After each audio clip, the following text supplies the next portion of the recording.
بسم اللہ الرحمن الرحیم۔ Welcome to Pacific group of colleges Multan campus. آج اسلامیات لازمی کے لیکچر نمبر 6 کے ساتھ آپ کے ساتھ موجود ہوں۔ اسلامیات لازمی کا لیکچر نمبر 6 ہمارے سابقہ موضوع سے جڑا ہوا ہے، تدوین حدیث۔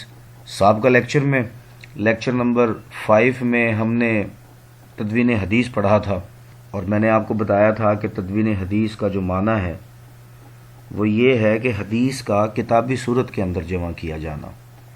رسول مکرم صلی اللہ علیہ وآلہ وسلم کی تمام احادیث کو جو کتابی صورت کے اندر جمع کیا گیا اسے تدوین حدیث کہتے ہیں۔ اور سابقہ لیکچر میں نے آپ کو یہ بھی بتایا تھا کہ ہم نے صرف 2 ادوار ڈسکس کیے تھے تدوین حدیث کے۔ جو پہلا دور ہے تدوین حدیث کا وہ عہد رسالت سے عہد صحابہ تک ہے، جو تقریباً 110 ہجری تک بنتا ہے، اور اس دور کی جو اہم تحریریں تھیں وہ بھی ہم نے تفصیلی ڈسکس کی تھیں۔ اور پھر اس کے بعد ہم نے دوسرے دور کا تذکرہ کیا جو عہد صحابہ سے عہد تابعین تک ہے، جو 111 ہجری سے 170 ہجری تک ہے۔ یہ بھی تفصیلی ہم نے ذکر کیا تھا۔ کل کے موضوع میں 2 اہم کتابوں کا تعارف میں نے شامل نہیں کیا تھا، جو آج کے ہم اس موضوع میں شامل کریں گے، جو دراصل تدوین حدیث کے دوسرے دور میں سے ہے، جو عہد تابعین میں سے ہے، جس میں سب سے اہم کتاب ہے کتاب الآثار کے بعد موطا امام مالک۔ موطا عربی زبان کا لفظ ہے جس کے لغوی معنی ہے نرم یا روندا ہوا۔ حضرت سیدنا امام مالک بن انس رحمۃ اللہ علیہ کی یہ کتاب ہے اور نہایت اہمیت کی حامل ہے۔ بعض لوگ اسے سیاہ ستہ کے اندر شامل کرتے ہیں اور بعض لوگ اسے سیاہ ستہ کے اندر شامل نہیں کرتے۔ اگر اس کے تعارف کی بات کریں تو اس کے مصنف کا نام ابو عبداللہ مالک بن انس ہے، جنہیں ہم امام مالک کے نام سے یاد کرتے ہیں، جو 93 ہجری میں پیدا ہوئے اور ان کی وفات 179 ہجری کے اندر ہوئی تھی۔ اور موطا امام مالک کے اندر جو کل احادیث ہیں ان کی تعداد 1738 ہے، یعنی 1738 احادیث پر مشتمل یہ کتاب ہے جس کا نام موطا امام مالک ہے۔ تو یہ شارٹ کویسچن پیپر میں پوچھا جاتا ہے کہ موطا امام مالک کا تعارف پیش کریں۔ امام مالک کی پیدائش اور وفات کے بارے میں MCQs پوچھا جاتا ہے، اور اس کی احادیث کے بارے میں بھی MCQs پوچھا جاتا ہے کہ اس میں کل کتنی احادیث ہیں۔ تو 1738 اس کے اندر احادیث ہیں، اور یہ موطا امام مالک ہے۔ دوسری کتاب جو تدوین حدیث کے دوسرے دور کی ہے وہ ہے مسند امام احمد بن حنبل۔ نہایت اہمیت کی حامل کتاب ہے۔ یہ دونوں کتب حدیث کی کتب میں نہایت اہمیت کی حامل کتابیں ہیں۔ احمد بن محمد حنبل ان کا اصل میں نام ہے، اور یہ معروف ہیں امام احمد بن حنبل کے نام سے۔ 164 ہجری کے اندر یہ پیدا ہوئے اور 241 ہجری کے اندر ان کی وفات ہوئی، اور اس کتاب کے اندر کل احادیث کی تعداد 40,000 ہے۔ یعنی امام احمد بن حنبل نے اپنی کتاب کے اندر 40,000 احادیث کو جمع کیا، اور اگر ان میں سے مکرر احادیث کو، یعنی جو دوبارہ رپیٹ ہوئی ہیں، ان احادیث کو نکال دیا جائے تو اس کی تعداد تقریباً 30,000 کے قریب بنتی ہے۔ تو یہ 2 کتب ہیں جو دوسرے دور کے اندر میں نے آپ کو نہیں بتائی تھیں۔ آج اس لیے بتا رہا ہوں کہ وہ لیکچر زیادہ لینتھی ہو گیا تھا، تو آج کے لیکچر میں اسے شامل کیا گیا ہے، یہ بھی آپ نوٹ کر لیجئے۔ اور یہ وہ 2 کتب ہیں جو MCQs اور شارٹ کویسچن کے اندر بارہا 5 ایئر پیپر اگر اٹھا کر دیکھیں تو پوچھی جا چکی ہیں۔ تو اپنے موضوع کا آغاز کرتے ہیں ریکیپچولیشن کے بعد۔ آج کا جو ہمارا موضوع ہے وہ تدوین حدیث پر ہی مشتمل ہے، لیکن آج ہم تدوین حدیث کے تیسرے دور کے بارے میں تفصیل سے گفتگو کریں گے، جو عہد تابعین سے عہد تبا تابعین تک ہے، جو 171 ہجری سے 220 ہجری پر مشتمل ہے۔ یہ بھی ذہن میں رکھیے گا کہ صحابی کسے کہتے ہیں۔ صحابی ایسے شخص کو کہا جاتا ہے، نوٹ کر لیجئے گا کہ صحابی ایسے شخص کو کہا جاتا ہے کہ جس نے رسول مکرم صلی اللہ علیہ وآلہ وسلم کی زیارت کی، ان پر ایمان لایا اور ایمان کی حالت میں اس کا انتقال ہوا، وہ صحابی ہے۔ اور تابعی ایسے بزرگ کو کہتے ہیں کہ جس نے کسی صحابی کی زیارت کی اور ایمان پر اس کا خاتمہ ہوا، وہ تابعی ہے، یعنی مسلمان مرا۔ اور تبا تابعی وہ ہے کہ جس نے کسی تابعی بزرگ کو دیکھا اور ایمان پر اس کا خاتمہ ہوا وہ تبع تابعین میں شمار کیے جاتے ہیں۔ تو یہ 3 دور کے لوگ ہیں، جن میں سب سے پہلے دور کے ہیں صحابہ کرام، پھر تابعین۔ صحابہ کرام وہ جنہوں نے حضور اکرم صلی اللہ علیہ وسلم کو دیکھا، ایمان لائے اور ایمان کی حالت میں ان کا انتقال ہوا، اور جنہوں نے کسی صحابی کو دیکھا وہ تابعین کہلائے، اور جس نے کسی تابعی کو دیکھا وہ تبع تابعین کہلائے۔ حضور اکرم صلی اللہ علیہ وسلم کی حدیث ہے کہ تمام ادوار میں میرے دور کے لوگ، پھر اس کے بعد کے دور کے لوگ، اور پھر اس کے بعد کے دور کے لوگ سب سے زیادہ افضل ہوں گے۔ تو یہ امت کے افضل ترین لوگ ہیں جو 3 ادوار کے اندر آئے، صحابہ کرام، تابعین اور تبع تابعین۔ جو حدیث کا تیسرا دور ہے وہ عہد تابعین سے عہد تبع تابعین تک ہے، 171 ہجری سے 220 ہجری تک، اور اسے تدوین حدیث کا سنہری دور کہا جاتا ہے۔ اسے تدوین حدیث کا سنہری دور اس لیے کہا جاتا ہے کہ اس میں بے شمار علوم ایجاد ہوئے حدیث کو پرکھنے کے لیے، حدیث کی چھان بین کرنے کے لیے کہ کون سی حدیث صحیح ہے کون سی صحیح نہیں ہے۔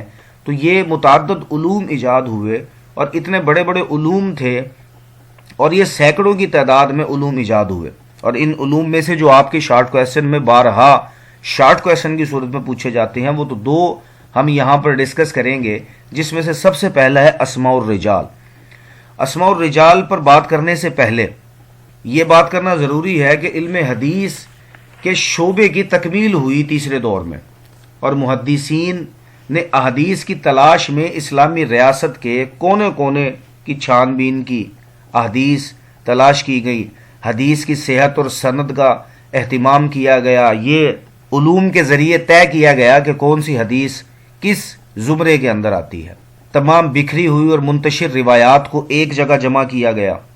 روایات کی صحت کو جانچنے کے لیے جو علوم ایجاد ہوئے، ان سینکڑوں علوم میں سے جو سب سے بڑا علم ہے وہ ہے اسماء الرجال، اور دوسرے نمبر پر ہے جرح و تعدیل۔ یہ فنون ایجاد ہوئے۔ اب اسماء الرجال سے کیا مراد ہے؟ اسماء اسم کی جمع ہے، رجال رجل کی جمع ہے، اسم نام کو کہتے ہیں، رجل آدمی کو کہتے ہیں، یعنی آدمیوں کے نام۔ علم حدیث کا یہ ایک باقاعدہ فن ہے، اور یہ وہ علم ہے جس کے ذریعے حدیث کے راویوں کے حالات زندگی معلوم کیے جا سکتے ہیں، یعنی جن جن لوگوں نے رسول مکرم صلی اللہ علیہ وآلہ وسلم کی احادیث کو روایت کیا، جن کے نام حضور اکرم صلی اللہ علیہ وسلم کی احادیث میں موجود ہیں، ان سارے لوگوں کی بایوگرافی اور بایو ڈیٹا اکٹھا کیا گیا۔ اب ان کی پیدائش کہاں ہوئی، ان کی وفات کہاں ہوئی، ان کے اساتذہ کون کون تھے، ان کے شاگرد کون کون تھے، وہ کن کن سے علم حاصل کرتے رہے، کون کون سی کتابیں لکھی، ان کی اولاد کتنی تھی، کس کس شہر کا سفر کیا، اور اسپیشلی اس بات کو اہتمام کے ساتھ دیکھا گیا کہ اس کے اساتذہ کون کون تھے، کہ ظاہر ہے وہ حدیث روایت کر رہا ہے تو اس نے کسی نہ کسی سے تو وہ سنی ہوگی۔ اب جس سے اس نے وہ حدیث سن رکھی ہے، کیا اس سے اس کی ملاقات ہوئی تھی یا نہیں ہوئی تھی؟ تو یہ علم ایجاد کیا گیا، اور اس علم کے ذریعے ان لوگوں کا بایو ڈیٹا اکٹھا کیا گیا جنہوں نے احادیث کی روایت کی، اور یہ تقریباً 3 لاکھ افراد ہیں جن کا بایو ڈیٹا محدثین نے جمع کیا، اور جن کتابوں کے اندر ان کے حالات زندگی ملتے ہیں ان کتب کا نام اسماء الرجال ہے۔ اور یہ اس لیے کیا گیا، پہلے اس کی آپ وجہ سن لیجئے کہ تیسرے دور میں تدوین حدیث کے تیسرے دور کے اندر یہ کام یا یہ علوم ایجاد کیوں کیے گئے، کیوں حضور اکرم صلی اللہ علیہ وسلم کی احادیث کی چھان بین کی گئی، صحیح کو غلط اور غلط کو صحیح کہنے والے لوگوں کے سامنے جب یہ علوم لائے گئے، اور محدثین نے جب ان علوم کے ذریعے احادیث کی چھان بین کرنا شروع کر دی، ان کی جانچ پڑتال کرنا شروع کر دی، تو صحیح اور غلط کا فیصلہ ہو گیا۔ یہ ہوا کیوں؟ اس کی وجہ یہ ہے کہ تیسرے دور میں یعنی عہد تابعین اور تبع تابعین میں لوگوں نے اپنی طرف سے حدیثیں گھڑنا شروع کر دی تھیں۔ حضور اکرم صلی اللہ علیہ وسلم کی حدیث پہلے سن لیجئے، صحیح مسلم کے اندر یہ حدیث موجود ہے۔ نبی کریم صلی اللہ علیہ وآلہ وسلم نے اپنی حدیث کے اندر ارشاد فرمایا کہ جس شخص نے کوئی ایسی بات میری طرف منسوب کی جو میں نے نہیں کہی، تو وہ اپنا ٹھکانہ جہنم میں بنا لے۔ تو وہ لوگ جو بلا تحقیق اپنی بات کر کے یا کسی کی بات کر کے کہتے ہیں کہ یہ حدیث ہے، وہ یہ بات بخوبی جان لیں کہ نبی کریم صلی اللہ علیہ وسلم نے ان کے بارے میں فرما رکھا ہے کہ جو بات میں نے نہیں کہی اور میرا نام لے کر کسی نے کہا کہ میں نے کہی ہے تو وہ اپنا ٹھکانہ جہنم میں بنا لے۔ اور تیسرے دور کے اندر یہ فتنہ بہت زیادہ پیدا ہو گیا تھا جسے فتنہ وضع حدیث کہتے ہیں، حدیث کو گھڑ لینے کا فتنہ، یعنی کھڑے کھڑے اپنے پاس سے کوئی حدیث بنا لینا کہ حضور اکرم صلی اللہ علیہ وسلم نے ارشاد فرمایا تھا۔ اور بڑا مشہور واقعہ ملتا ہے کہ عبد الملک بن مروان ایک باغ میں چہل قدمی کر رہے تھے، خلیفہ وقت تھے، ایک باغ میں چہل قدمی کر رہے تھے اور اپنے غلام کو کہنے لگے کہ میں بور ہو رہا ہوں، میری بوریت کو دور کرنے کے لیے مجھے کوئی پیاری سی نبی کریم صلی اللہ علیہ وسلم کی حدیث سناؤ۔ اب ان کے ساتھ جو خادم تھا اس نے خلیفہ کو دیکھا تو خلیفہ کے ہاتھ میں کبوتر تھا اور وہ کبوتر کی پشت کے اوپر سہلا رہے تھے، پیار کر رہے تھے اسے۔ اس نے کھڑے کھڑے وہیں ایک حدیث گھڑ دی اور کہنے لگا کہ حضور اکرم صلی اللہ علیہ وسلم کبوتر بازی کے شوق کو پسند کیا کرتے تھے، معاذ اللہ ثم معاذ اللہ۔ عبد الملک بن مروان نے جب یہ سنا تو اس کا چہرہ غصے سے سرخ ہو گیا، اس نے تلوار نکالی اور اس کی گردن پر رکھ کر کہنے لگے کہ لعنت ہے تجھ پر، اور تیری جھوٹی گھڑی ہوئی اس حدیث کے اوپر اسے قتل کر دیا۔ تو یہ اتنا زیادہ عام ہو گیا تھا کہ لوگ اپنی مرضی سے اپنی چاہت سے بات کرتے اور اسے حضور اکرم صلی اللہ علیہ وسلم کے ساتھ منسوب کر دیتے۔ اسی وجہ سے یہ علوم ایجاد کیے گئے، جن میں سے اسماء الرجال میں نے آپ کو بتا دیا۔ اگر جرا و تعدیل کی بات کی جائے تو جرا کا مطلب ہے چیر پھاڑ کرنا، آپریشن کو عربی زبان میں جرا کہتے ہیں۔ جرا و تعدیل وہ علم ہے کہ جس پر ان لوگوں پر بحث کی گئی کہ جن لوگوں نے نبی کریم صلی اللہ علیہ وسلم کی احادیث کو روایت کیا تھا۔ اب جرا و تعدیل میں یہ ایسے علم کا نام ہے کہ جس میں ان راویوں کی خوب جانچ پڑتال کی گئی، دیکھا گیا کہ وہ کیا کھاتا تھا، کیا پیتا تھا، کہاں جاتا تھا، کون اس کا استاد تھا، جن سے انہوں نے روایات کر رکھی ہیں ان کے حالات کیا تھے، وہ خود کیسا تھا، اس کا قوت حافظہ کیسا تھا، اس کی عادات کیسی تھی، وہ نیکوکار تھا، تہجد گزار تھا، نمازیں پڑھنے والا تھا یا فاسق و فاجر تھا۔ یہ ساری کی ساری چیزیں کتب جرا و تعدیل کے اندر جمع کی گئی۔ تو ان سینکڑوں علوم میں سے یہ دو علم ہیں۔ پھر اسی طرح ان علوم میں جو احادیث ہیں، احادیث کو دو حصوں کے اندر تقسیم کیا گیا۔ حدیث کا جو پہلا حصہ ہے اسے روایت کہا گیا، جس میں ان لوگوں کے نام ہیں جنہوں نے حدیث کو مروی کیا، حدیث کو روایت کیا، تو اس کو روایت کہا گیا۔ اور حدیث کے جو مین حصہ ہے، جو اگلا حصہ ہے، اسے درایت کہا گیا، جسے متن بھی کہا جاتا ہے۔ یعنی ہر حدیث کے دو حصے ہوتے ہیں۔ مثال کے طور پہ آپ حدیث سنتے ہیں حضرت ابو ہریرہ سے روایت ہے۔ اب یہ جو حضرت ابو ہریرہ سے روایت ہے، یہ روایت ہے، یہ پہلا حصہ ہے حدیث کا۔ اور پھر بعد والا حصہ حضور اکرم صلی اللہ علیہ وسلم نے فرمایا۔ اب فرمایا کہ بعد والا جو حصہ ہے وہ ہے درایت یا متن۔ یہ بھی آپ اپنے ذہن میں رکھیے گا۔ تو ان علوم میں یہ بھی علوم جو ہے نا وہ ایجاد کیے گئے۔ پھر اسی طرح صحیح حدیث کی ڈیفینیشن بنائی گئی کہ صحیح حدیث کہتے کسے ہیں۔ پھر صحیح حدیث کی دو اقسام بیان کی گئیں۔ پھر حدیث حسن کی بات آئی، حدیث حسن کی تعریف تحریر کی گئی۔ یہ دیکھا گیا کہ حدیث صحیح کون سی ہوگی، حدیث حسن کون سی ہوگی۔ حدیث حسن کی پھر جو ہے وہ مزید دو اقسام کی طرف گئے۔ جیسے صحیح کی ڈیفینیشن یہ ہے کہ صحیح حدیث وہ حدیث ہوتی ہے جس کے تمام راوی عادل ہوں، کامل الضبط ہو، اور اس حدیث کے اندر کوئی عزوز موجود نہ ہو، یعنی کوئی خامی نہ ہو اس حدیث کے اندر، اور سارے کے سارے راوی ایسے ہوں جن پہ آسانی سے اعتماد کیا جا سکے، ثقہ راوی ہوں۔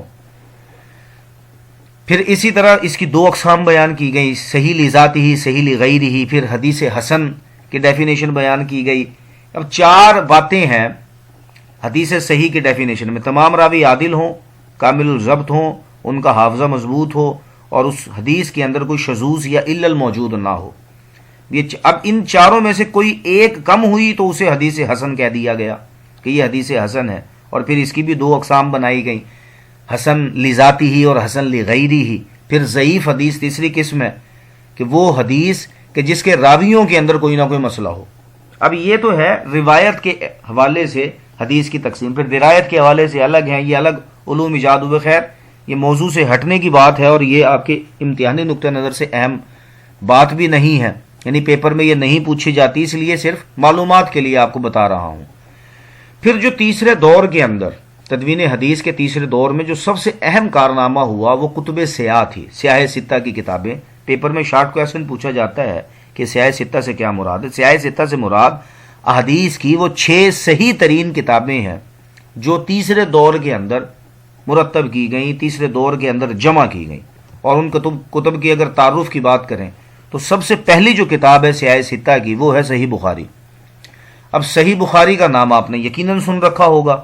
قرآن مجید کے بعد اگر کوئی مستند ترین کتاب ہے احادیث کی تو وہ صحیح بخاری ہے۔ صحیح بخاری کے مصنف کا نام، ان کی کنیت ہے ابو عبداللہ محمد بن اسماعیل بخاری، اور امام بخاری کے نام سے مشہور ہیں۔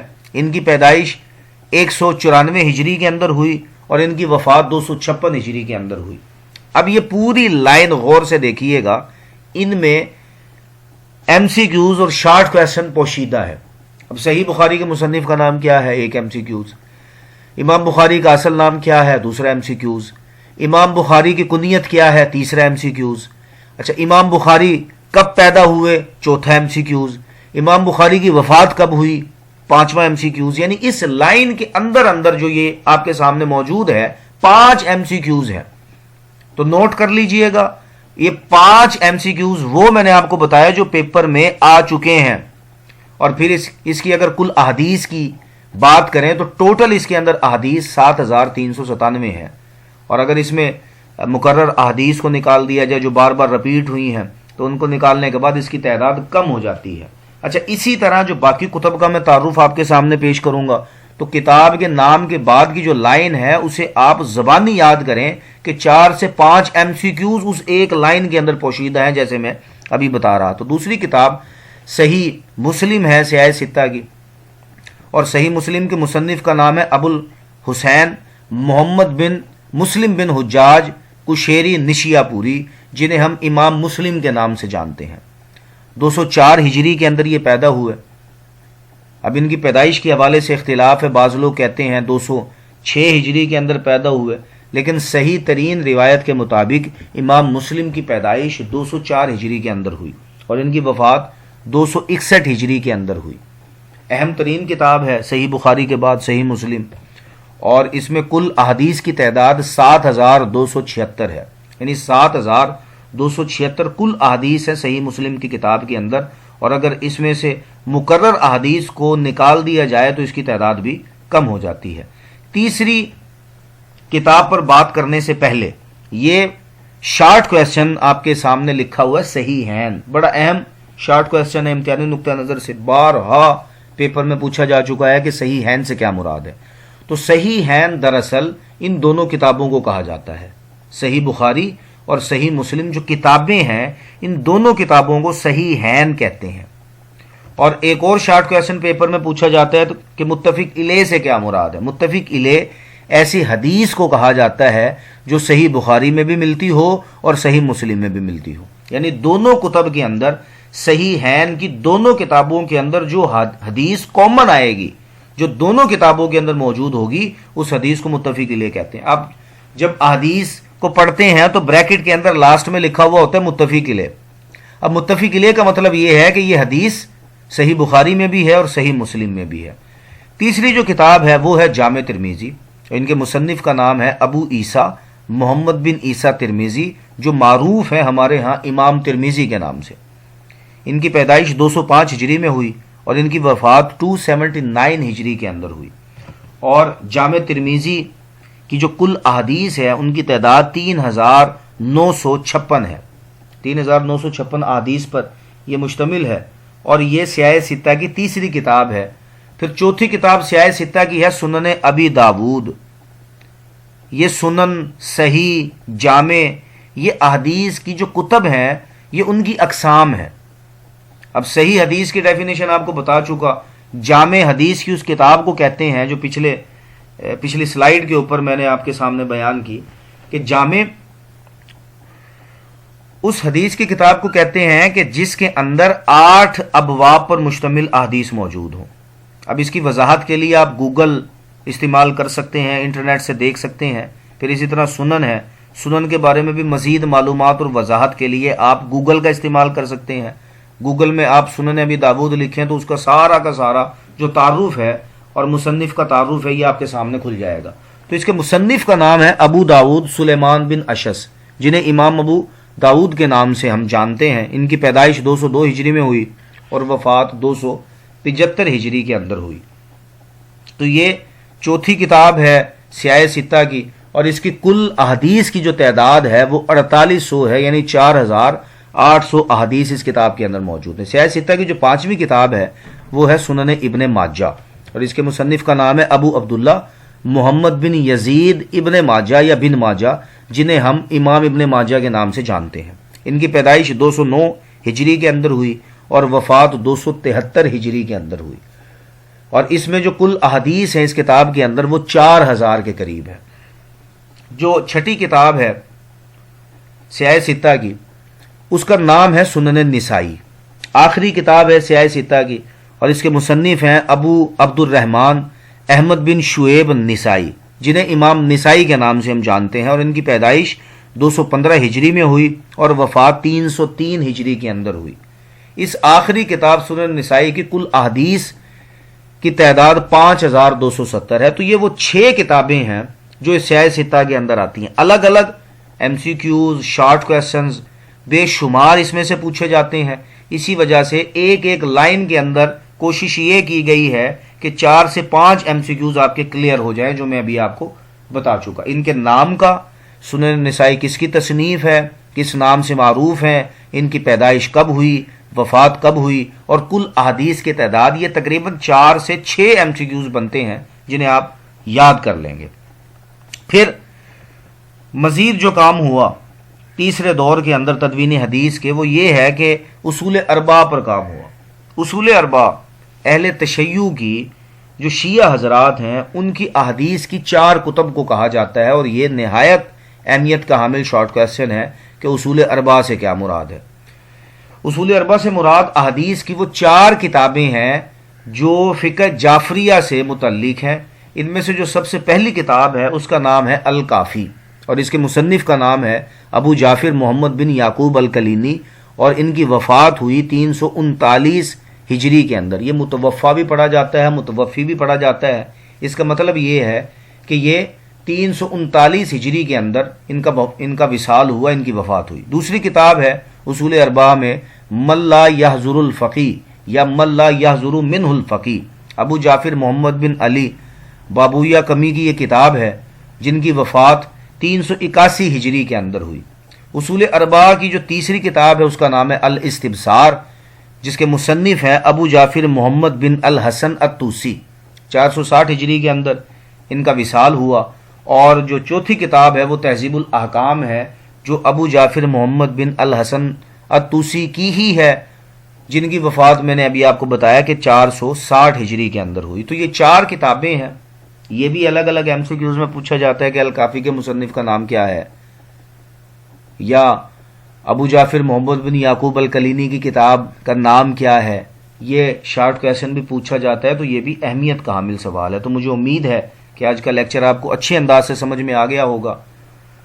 اگلے لیکچر تک کے لیے مرزا حفیظ اوج کو اجازت دیجیے، لیکن اس سے قبل میں آپ کو یہ بتاؤں گا کہ آپ جو اسائنمنٹ کالج سے لے گئے ہیں اس کو آپ اچھے انداز سے یہ لیکچر سننے کے بعد اپنے پاس حل کیجئے گا اور کالج میں جمع کروائیے گا.